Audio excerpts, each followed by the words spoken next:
Assalamualaikum warahmatullahi wabarakatuh. Saya Melinda Fortius, kali ini akan membahas tentang siklus Krebs.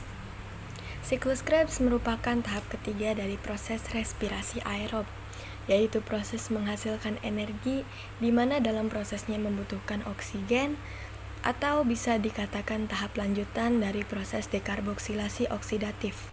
Siklus Krebs merupakan reaksi yang terus-menerus dan dilakukan secara berulang. Siklus Krebs sering juga dikenal sebagai siklus asam sitrat, karena senyawa yang terbentuk dalam siklus ini adalah asam sitrat. Alasan disebut siklus Krebs adalah sebagai penghargaan kepada Hans Krebs, yaitu seorang ilmuwan dari Jerman yang merupakan penemu dari siklus Krebs ini. Siklus Krebs terjadi di mitokondria, tepatnya pada bagian matriks mitokondria. Supaya kita lebih mudah mengingat 8 tahapan yang ada di siklus Krebs, kita bisa pakai lagu ya, di mana liriknya diganti dengan tahapan-tahapan yang ada di dalam siklus Krebs. Di sini kita akan pakai lagu Celengan Rindu. Kita mulai ya.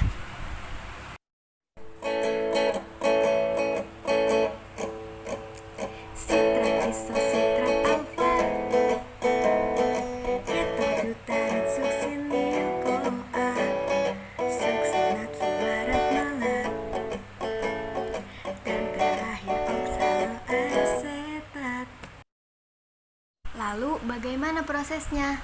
Langsung saja kita bahas satu persatu. Yang pertama asetil koenzim A, yang merupakan proses dari dekarboksilasi oksidatif dan memiliki 2 atom karbon. Akan mengalami kondensasi bersama oksaloasetat yang memiliki 4 atom karbon, sehingga membentuk ikatan senyawa berkarbon 6 yang disebut dengan sitrat.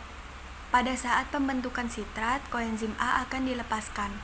Pada tahap ini, enzim yang berperan adalah sitrat sintase. Selanjutnya, sitrat akan diubah menjadi isositrat yang masih memiliki 6 karbon, karena yang terjadi pada tahap ini adalah isomerasi. Pada tahap ini terjadi proses pelepasan H2O yang disebut dengan dehidrasi, dan penerimaan H2O yang disebut dengan hidrasi. Tahap ini dibantu oleh enzim akonitase. Kemudian isositrat dengan 6 karbon akan diubah menjadi alfa ketoglutarat yang memiliki 5 atom karbon. Pada tahap ini terjadi pelepasan elektron, di mana elektron yang dilepaskan ini akan diterima oleh NAD+, sehingga membentuk NADH.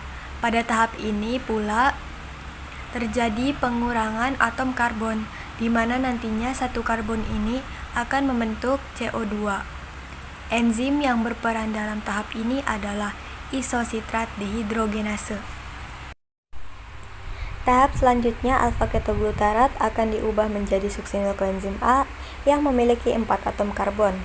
Pada tahap ini juga terjadi pelepasan 1 atom karbon dan pelepasan elektron, sehingga akan membentuk CO2 dan NADH. Selain itu terjadi penambahan koenzim A yang masuk pada reaksi ini, sehingga akan terbentuk ikatan suksinil koenzim A. Enzim yang berperan dalam tahap ini adalah enzim alfa ketoglutarat dehidrogenase. Pada tahap kelima, suksinil koenzim A yang memiliki 4 atom karbon akan diubah menjadi suksinat yang masih memiliki 4 atom karbon. Pada tahap ini tidak ada pengurangan atom karbon seperti pada tahap sebelumnya.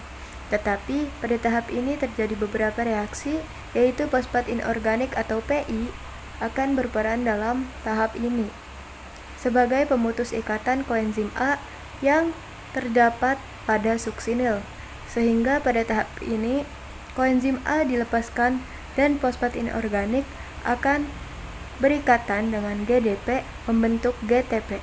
Namun pada beberapa sel fosfat yang telah membentuk GTP akan ditransfer lagi ke ADP sehingga membentuk ATP. Baik ATP maupun GTP keduanya memiliki energi yang setara. Enzim yang berperan dalam tahap ini adalah enzim suksinil-CoA sintase. Tahapan yang keenam yaitu suksinat yang memiliki 4 atom karbon akan diubah menjadi fumarat yang sama memiliki 4 atom karbon pula. Pada tahap ini terjadi pelepasan elektron, sehingga elektron akan ditangkap oleh FAD, membentuk FADH2. Perubahan suksinat menjadi fumarat dibantu oleh enzim suksinat dehidrogenase. Pada tahap ketujuh terjadi pengubahan fumarat menjadi malat. Pada tahap ini terjadi penambahan H2O atau air yang prosesnya dikenal dengan hidrasi. Enzim yang berperan dalam tahap ini adalah fumarase. Selanjutnya, yang terakhir, di mana malat akan diubah menjadi oksaloasetat kembali. Pada tahap ini pula terjadi pembentukan NADH yang berasal dari NAD+. Enzim yang berperan dalam tahap ini adalah malat dehidrogenase.